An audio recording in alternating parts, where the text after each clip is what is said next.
My name is Natalia. I am 38 years old, and for 15 years I believed I knew my husband better than anyone else in the world.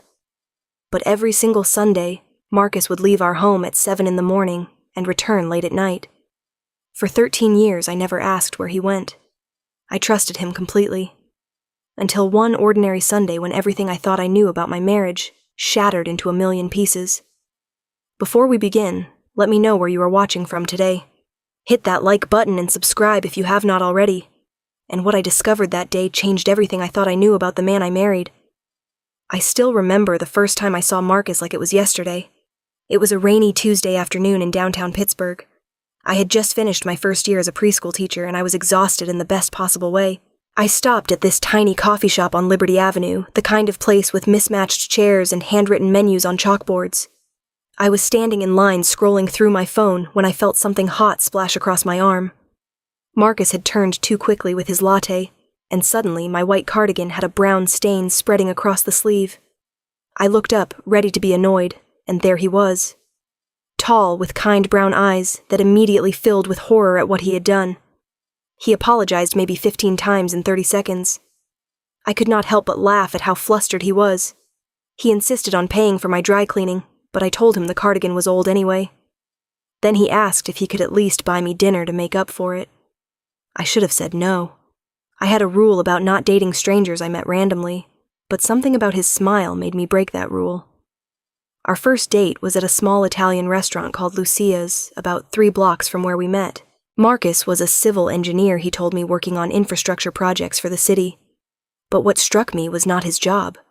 It was the way he talked about wanting to build things that mattered. Bridges that connected communities. Roads that helped people get to work safely. He was not in it for the money or the prestige. He genuinely wanted to help people. I told him about my classroom, about the 4-year-olds who were just learning to share and make friends. He listened like what I was saying was the most interesting thing in the world. By the end of that dinner, I knew this man was different. He walked me to my car and asked if he could see me again. I said yes before he even finished the question. We dated for 2 years before he proposed. He did it simply, no grand gestures or flash mobs. Just the 2 of us on the porch of my parents' house during Thanksgiving, with the first snow of the season falling around us. He got down on one knee and said he could not imagine spending his life with anyone else. I cried so hard, I could barely say yes. Our wedding was small and intimate. We held it in the backyard of his best friend's house, with maybe 50 people total. My mother made the cake. His co-workers built us a wooden arch covered in white roses.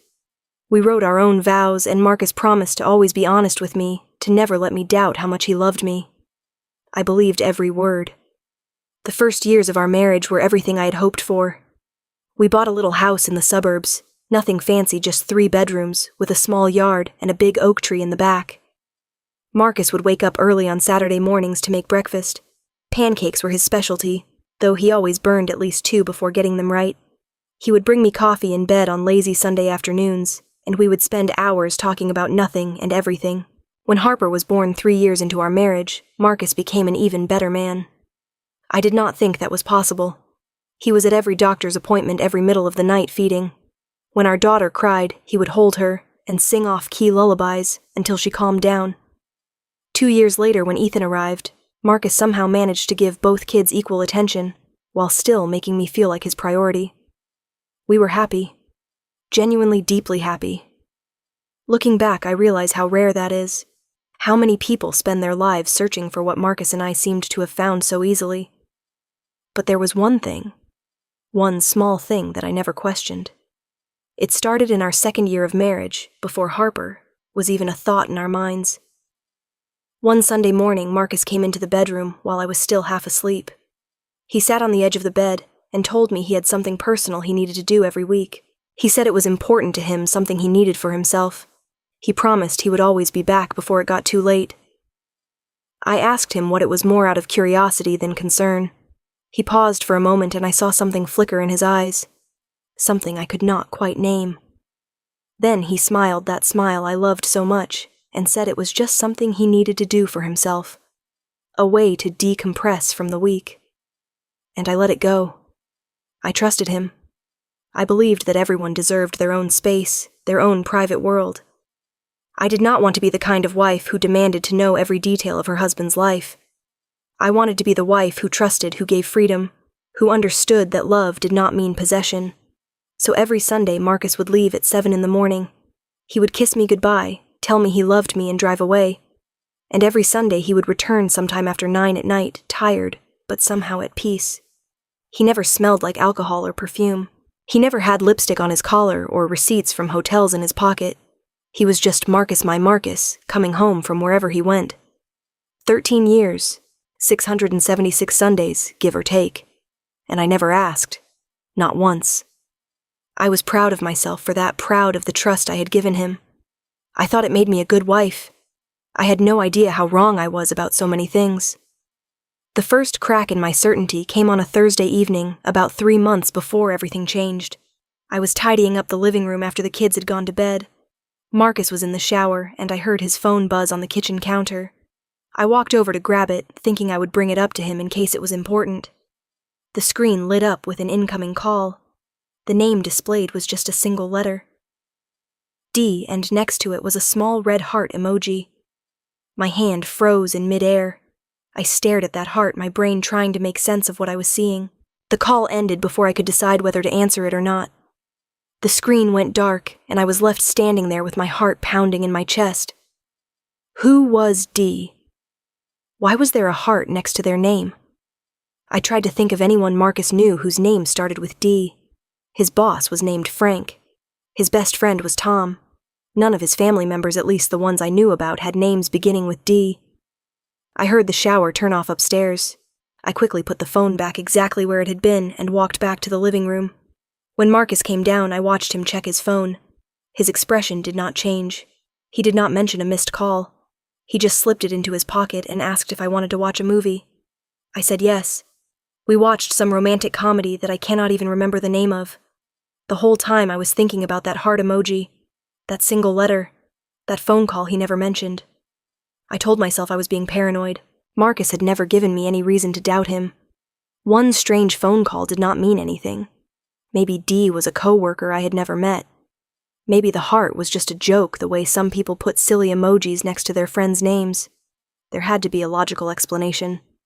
But over the following weeks, I started noticing other things. Small things that probably meant nothing. Or maybe they meant everything. I could not tell anymore. Marcus started leaving earlier on Sundays. Instead of 7, he would be out the door by 6:30. He said traffic was getting worse, that he wanted to beat the rush. It sounded reasonable enough. Pittsburgh traffic could be terrible even on weekends. He also started coming home later. Sometimes it was 10 or even close to 11 when I heard his car pull into the driveway. When I asked about it, he said things were just taking longer than usual. He did not specify what things. I did not ask, but the hardest part was the way he looked when he came home. He was tired, yes, but there was something else in his eyes. A faraway look like part of him was still wherever he had been. Sometimes I would find him staring out the window at nothing, lost in thoughts he never shared with me. He was still loving, still attentive. He still kissed me goodbye every morning and told me he loved me every night. But there was a distance growing between us that I could not explain. A wall that had not been there before. I finally broke down and told my best friend Linda about it. We met at our usual spot, a bakery near the school where I worked. Linda had been my roommate in college, and she knew me better than almost anyone. She had also been through a divorce 3 years earlier after discovering her husband had been cheating on her for most of their marriage.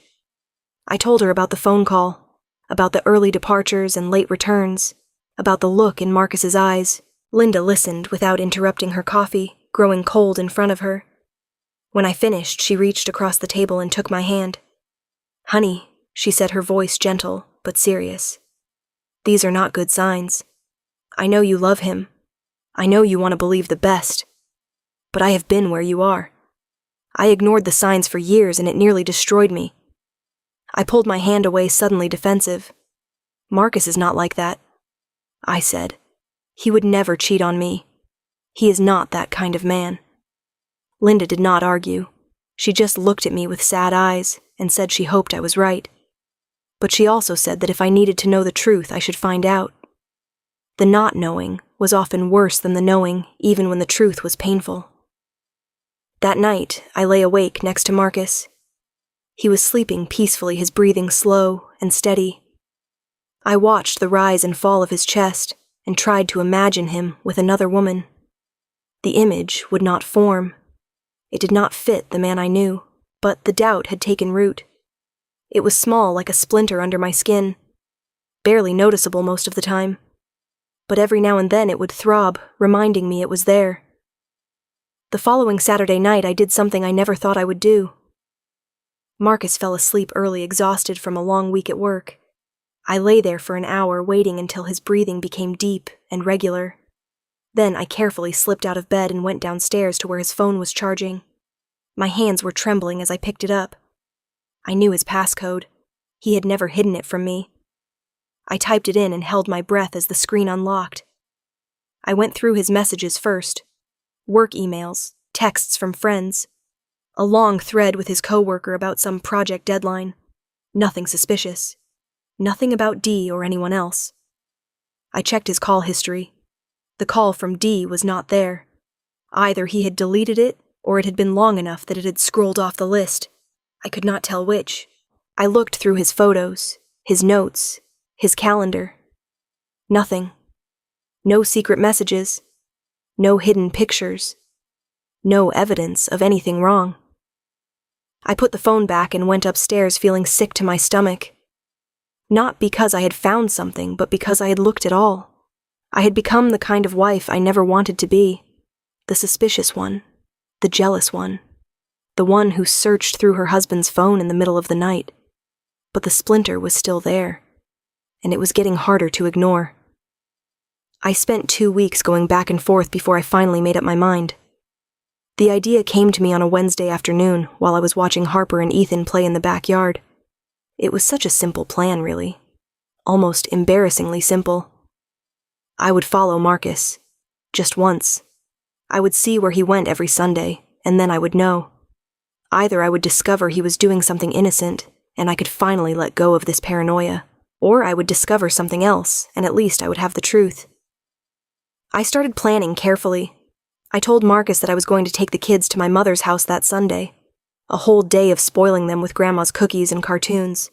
He seemed pleased, said he was glad I was getting out of the house, that I deserved a relaxing day. On Friday, I went to a car rental place on the other side of town, somewhere no one would recognize me. I rented a silver sedan, the most generic car I could find. I paid cash and gave a fake reason about my own car being in the shop. The woman at the counter did not ask questions. Saturday night was the longest night of my life. I lay in bed, staring at the ceiling, my mind racing through every possible scenario. What if he was having an affair? What if he had a secret family somewhere? What if he was sick and hiding it from me? What if he was in some kind of trouble? What if I was about to destroy my marriage by following him? I almost called it off a dozen times. I almost decided to just ask him directly to sit him down and demand the truth. But something stopped me. Maybe it was fear that he would lie. Maybe it was fear that I would not be able to tell if he was lying. Or maybe it was just the need to see with my own eyes. Marcus woke up at 5:30 that Sunday morning. I pretended to be asleep as he moved around the bedroom getting dressed. Through my barely open eyes, I watched him. He put on old jeans and a simple gray t-shirt. Nothing fancy. Nothing like what you would wear to meet a lover. He picked up a small backpack from the closet. I had seen that backpack before. He always took it with him on Sundays, but I had never looked inside. For all I knew, it could have been full of anything. Before he left, he walked over to my side of the bed. I kept my eyes mostly closed, my breathing steady. He leaned down and kissed my forehead so gently, it almost broke my heart. "I love you," he whispered. Then he was gone. I waited 15 minutes, just long enough to make sure he would not come back for something he forgot. Then I got up, pulled on the clothes I had laid out the night before, and slipped out to the rental car I had hidden 2 streets over. The morning air was cool and damp. The sun was just starting to rise, painting the sky in shades of pink and gold. Any other day I might have stopped to appreciate it, but that day, all I could think about was what I was about to do. I found Marcus's car easily. He was heading toward downtown, then east away from the city center. I kept 3 or 4 cars between us just like I had seen in movies. My heart was pounding so hard I was afraid I might miss something important. We drove for almost an hour. We passed through neighborhoods I did not recognize, areas where the houses were older and smaller, where the streets were quieter. I started to wonder if maybe he was just going fishing at some lake I did not know about, or volunteering somewhere, something completely innocent that I had turned into a mystery in my paranoid mind. Then Marcus pulled into the driveway of a small house on a quiet residential street. It was a modest place painted pale yellow with white trim. The yard was well kept with flower beds along the front path and a small vegetable garden on the side. I parked a few houses down where I could watch without being obvious. My hands were gripping the steering wheel so tightly my knuckles had turned white. Marcus got out of his car backpack over his shoulder. He walked up the path to the front door with the ease of someone who had done this hundreds of times before. Before he could knock the door opened, a woman stepped out. She was older, maybe in her early 70s, with silver hair pulled back in a bun. She was thin but not frail, with a face that looked like it had seen both great joy and great sorrow. When she saw Marcus, her whole face lit up. She opened her arms and Marcus walked into them. They embraced for a long moment. Not the embrace of lovers. Something else. Something deeper. I sat frozen in my car trying to understand what I was seeing. Marcus had told me his parents died when he was young. He had told me he grew up in foster care, that he had no family left. So who was this woman? Why was she hugging my husband like he was the most precious thing in the world? The front door opened again and another figure emerged. A young woman, maybe 20 or 21, with dark hair and a bright smile. She called out something I could not hear from this distance, and then she too was hugging Marcus. Something cold settled in my stomach. A young woman, affectionate, calling out to my husband with obvious joy. I did not want to think what I was thinking, but I could not stop myself. I sat in that car for almost 2 hours watching. I saw Marcus help the older woman carry bags of soil from the garage to the garden. I saw him and the young woman sit on the front porch talking and laughing like old friends. I saw the older woman bring out glasses of lemonade, and all 3 of them sat together in the morning sunshine. It looked like a family gathering. It looked like Marcus belonged there in that little yellow house with these 2 women I had never met or heard of. My mind was spinning with possibilities. Was the older woman his mother? But he said his mother was dead. Was she his Aunt A, former foster parent? And the young woman, was she a cousin, a friend, a daughter? That last thought hit me like a punch to the chest. A daughter. What if Marcus had a child from before we met? What if that was the secret he had been keeping all these years? I could not sit there any longer. I could not watch from a distance and make myself sick with speculation.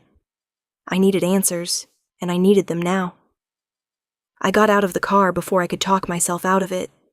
My legs felt unsteady as I walked down the sidewalk toward the yellow house. I must have looked like a mess. I had not slept well in weeks, and the stress of the morning had left me pale and shaky. I reached the front gate just as Marcus looked up. Our eyes met, and I watched the color drain from his face. He stood up so fast he nearly knocked over his lemonade. Natalia, his voice cracked on my name. What are you doing here? The older woman and the young woman both turned to look at me. I saw confusion on their faces, then recognition in the young woman's eyes. She glanced at Marcus with a look that said she understood something I did not. I pushed open the gate and walked up the path. My voice came out steadier than I felt. I followed you. I want to know what is going on, Marcus. Who are these people? Marcus looked at the older woman, then back at me. His expression was a mixture of fear and something else. Relief, maybe. Or resignation. Please, he said, holding up his hands. Just let me explain. Come inside. I will tell you everything. I did not want to go inside. I wanted answers right there in the front yard. But the older woman touched my arm gently and said she would make some tea. Her voice was kind, not defensive. Not like someone who had been caught doing something wrong. Against my better judgment, I followed them into the house. The inside was modest but cozy. Family photos lined the walls, though I could not see them clearly in my agitated state. We sat down in the small living room, Marcus beside me, on a worn floral couch, the older woman in an armchair across from us. The young woman hovered in the doorway, looking uncertain. Marcus took a deep breath. "Natalia, this is Dorothy." She paused, and I saw him struggling to get the next words out. "She is my mother. Your mother." The words exploded out of me. "You told me your mother was dead. You told me you grew up in foster care because both your parents died when you were young. I know what I told you." Marcus's voice was quiet, but steady. I lied. I stared at him, unable to process what he was saying. 13 years of marriage, 2 children, a life built on what I thought was complete honesty. And he was telling me he lied about something this fundamental. Why, I demanded. "Why would you lie about your own mother being dead?" Marcus looked at Dorothy, and something passed between them. She nodded slightly, her eyes glistening with unshed tears, because for a long time, Marcus said slowly, she was dead to me. And then he told me the truth.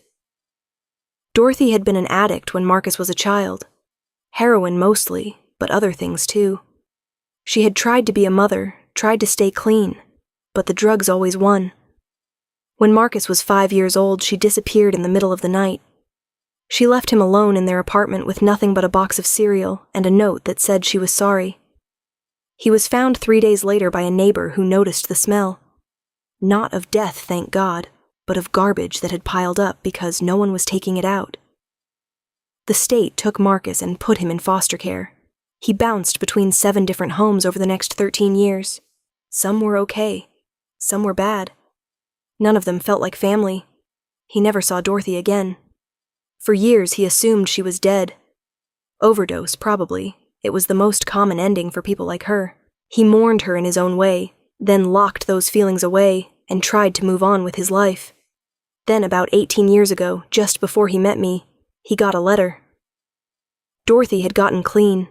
It had taken her 10 years of relapses in rehab centers and hitting rock bottom over and over. But she had finally done it.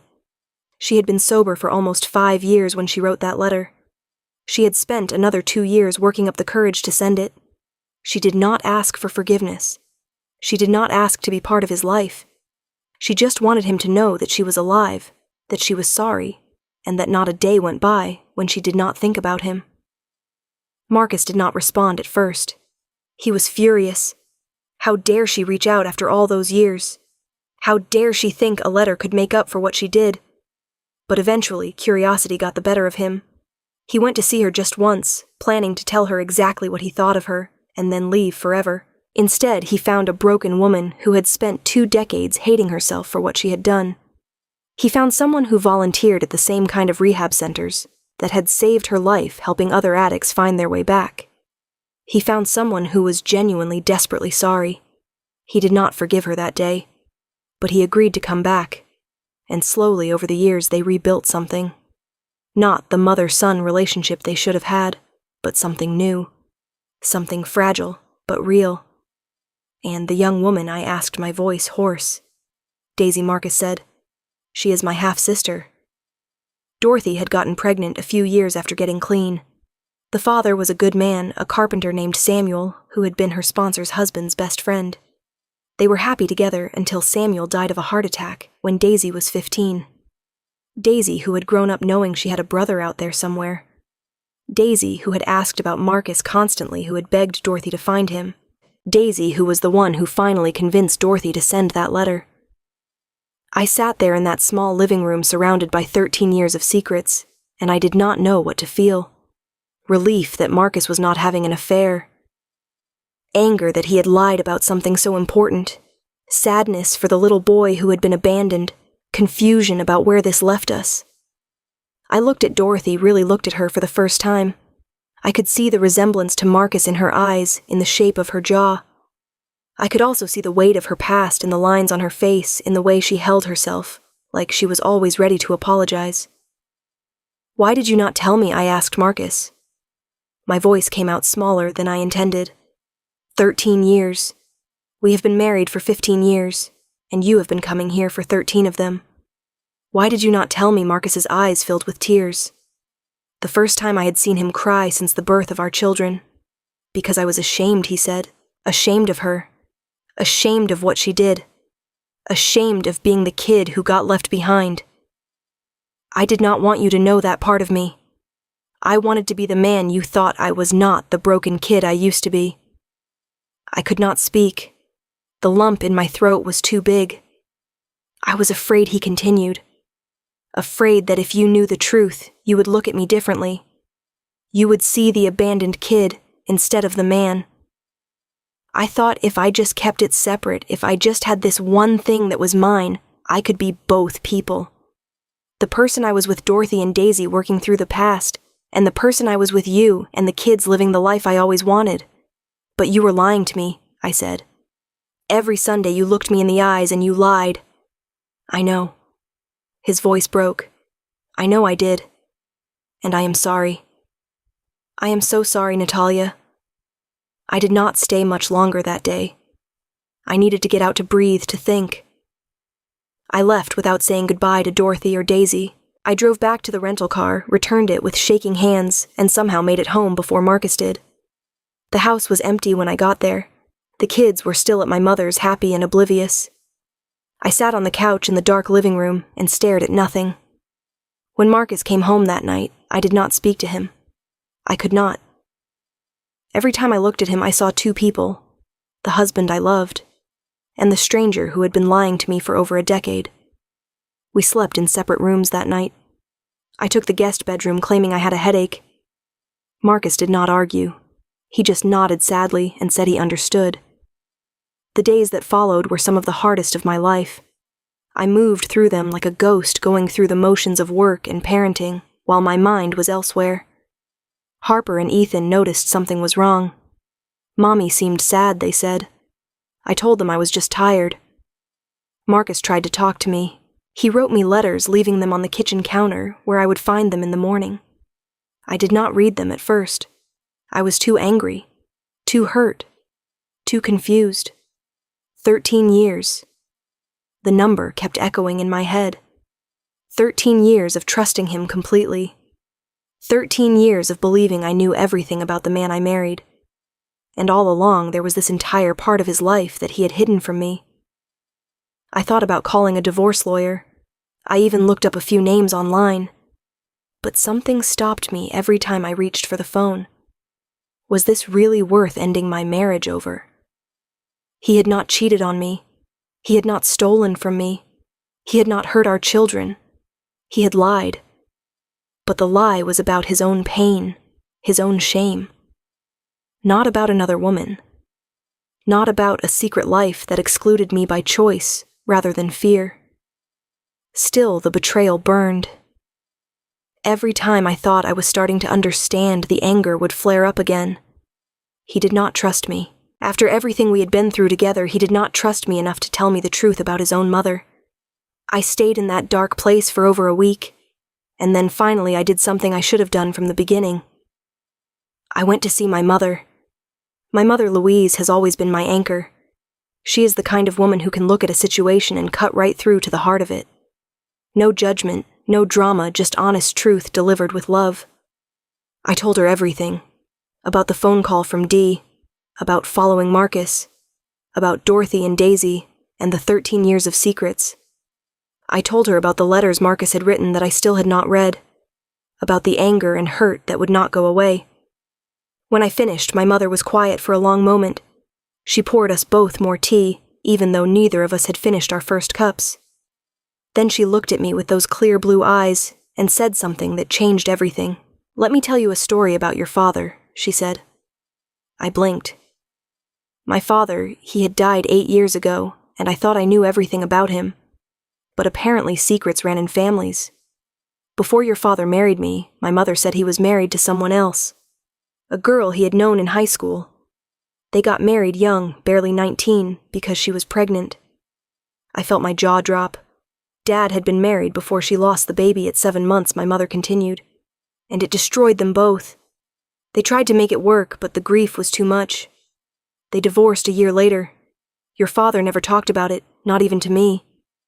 I found out 5 years into our marriage, when I stumbled across some old papers he had hidden in the attic. "What did you do?" I asked.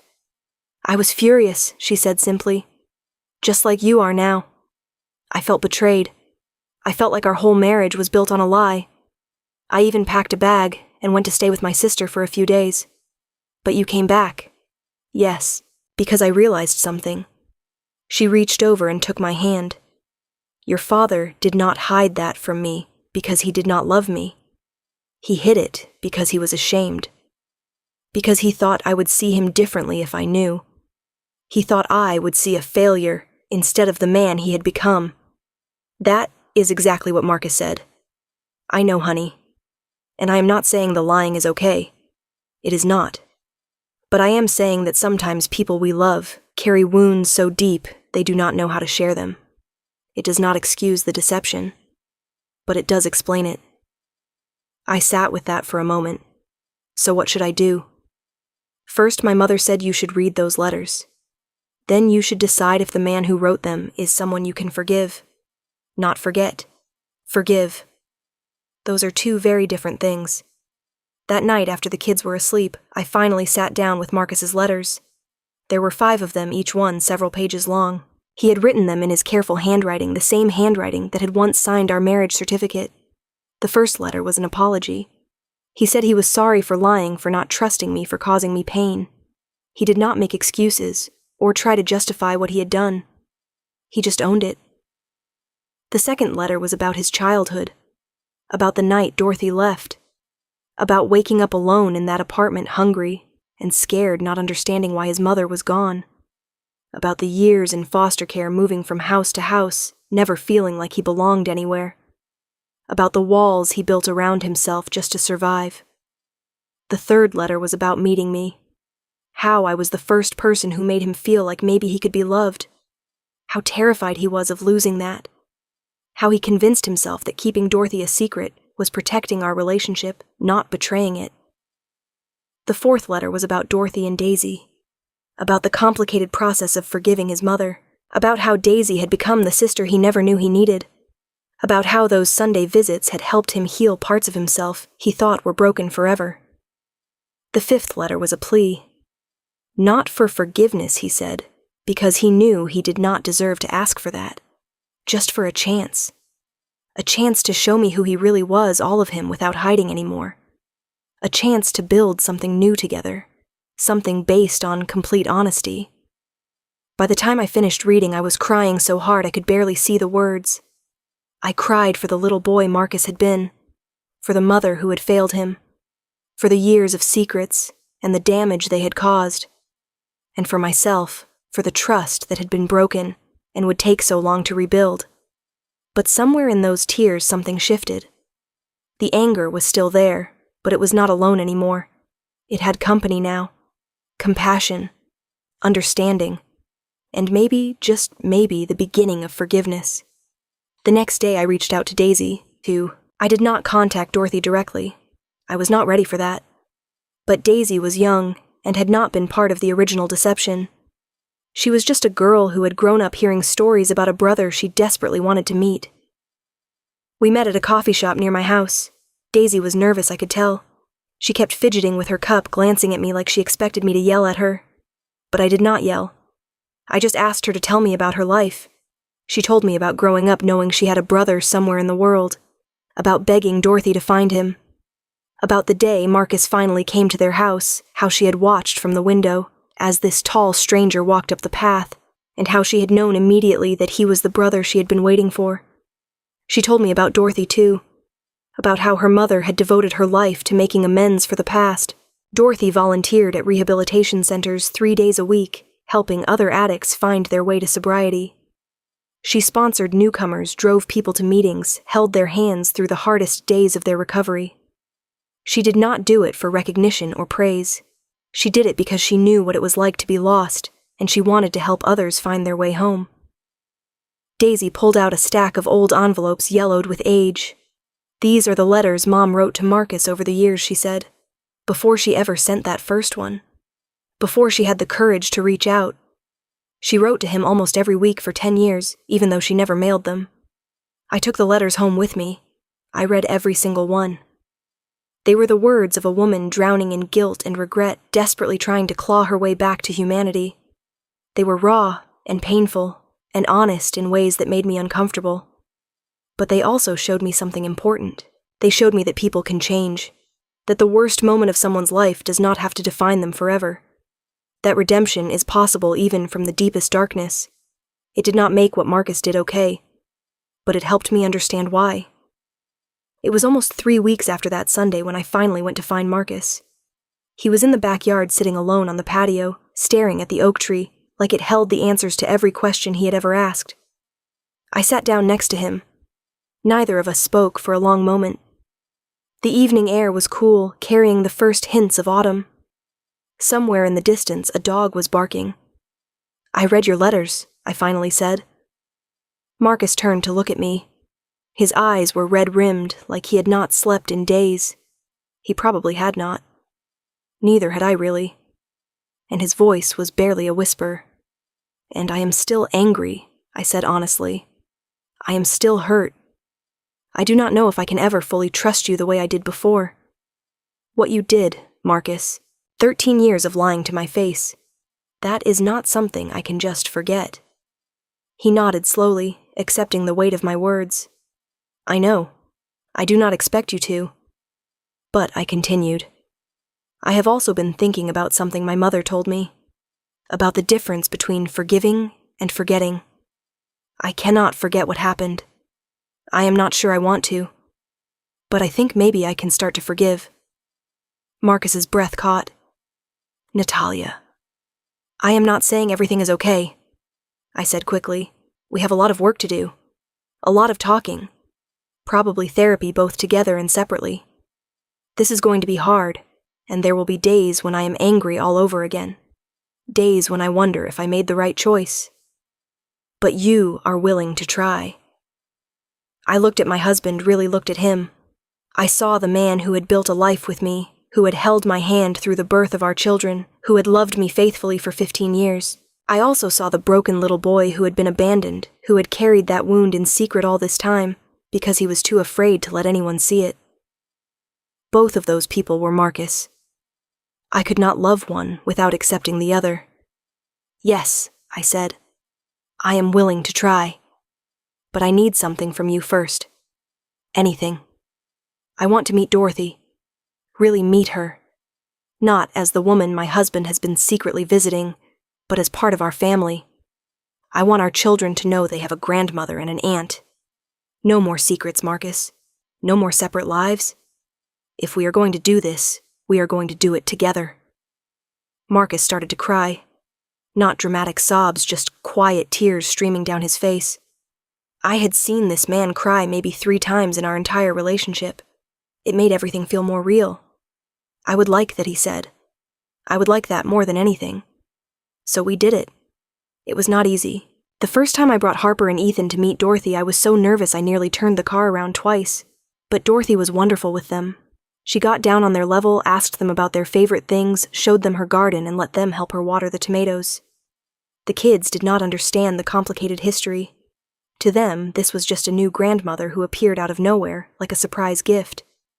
They accepted her with the easy grace that children have the kind adults spend years trying to recapture. For me, it took longer. There were awkward moments with Dorothy silences that stretched too long conversations that stumbled over old wounds. But gradually, slowly, we found our footing. I learned to see her not as the monster who had abandoned my husband, but as a human being who had made terrible mistakes and spent the rest of her life trying to make them right. Marcus and I started seeing a therapist together. We also saw separate therapists individually. The work was hard. There were sessions where we screamed at each other sessions, where we sat in heavy silence sessions, where we cried until we had nothing left. But there were also breakthroughs. Moments of connection we had never had before. For the first time in our marriage, Marcus let me see all of him. The fear, the shame, the deep-rooted belief that he was not worthy of being loved.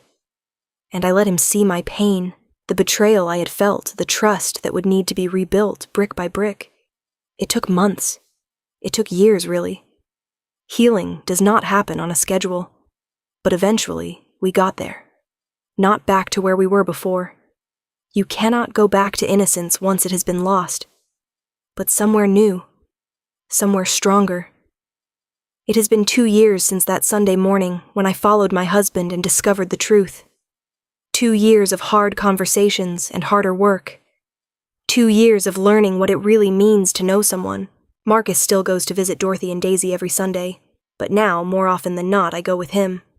Harper and Ethan come too when they do not have soccer games or birthday parties. Our family has grown in ways I never expected, and while it has not been easy, I would not change it. Dorothy is not the monster I imagined when I first heard her story. She is a woman who made terrible choices in the grip of addiction, who lost everything because of those choices, and who spent the rest of her life trying to be better. She will never get back the years she lost with Marcus. That time is gone forever. But she has the rest of her life to be the grandmother my children deserve. And Marcus. My husband is not the perfect man I thought I married. He is flawed and scarred and still working through trauma that will probably never fully heal. But he is also brave. It takes courage to face your demons, to let someone see the worst parts of yourself.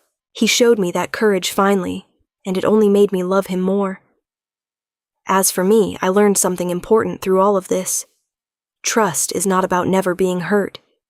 It is about choosing to stay open even after you have been wounded. It is about believing that people can change, can grow, can become more than the sum of their worst moments. I also learned that asking questions is not a sign of distrust. For 13 years, I never asked Marcus where he went on Sundays, because I thought that proved how much I trusted him. But real trust is not silence. Real trust is knowing that you can ask anything, share anything, and still be loved. If I could go back and give my younger self one piece of advice, it would be this. Talk to each other. Ask the hard questions. Do not let secrets grow in the spaces where words should be. Because those secrets will eventually find their way out, and it is better to face them together than to be blindsided by them alone. Every Sunday I still watch Marcus leave the house. Sometimes I stay home enjoying the quiet while the kids are at their activities. Sometimes I go with him spending the afternoon helping Dorothy in her garden, or listening to Daisy talk about her college classes. But I always know where he is. I always know who he is with. And I know that when he comes home he will tell me everything about his day, holding nothing back. That is what real marriage looks like. Not perfection, not the absence of secrets or scars, but the willingness to keep showing up, keep trying, keep loving, even when it is hard. And it is hard. Some days more than others. But it is also worth it. Now I want to hear from you. Have you ever discovered a secret that changed how you saw someone you loved? How did you handle it? Did you find a way to forgive, or did the betrayal prove too deep? Share your stories in the comments below. I read every single one, and your experiences might help someone else who is going through something similar. If this story touched your heart, please give it a like. It helps more people find these videos. And if you are not subscribed, yet consider joining our community. We share stories every week about real-life challenges and the strength it takes to overcome them. Thank you for spending this time with me. Thank you for listening without judgment. And whatever secrets you might be carrying, whatever wounds you are hiding, I hope you find the courage to share them with someone who loves you. Because the truth, as painful as it might be, is always better than the silence. Take care of yourselves and take care of each other. I will see you in the next story.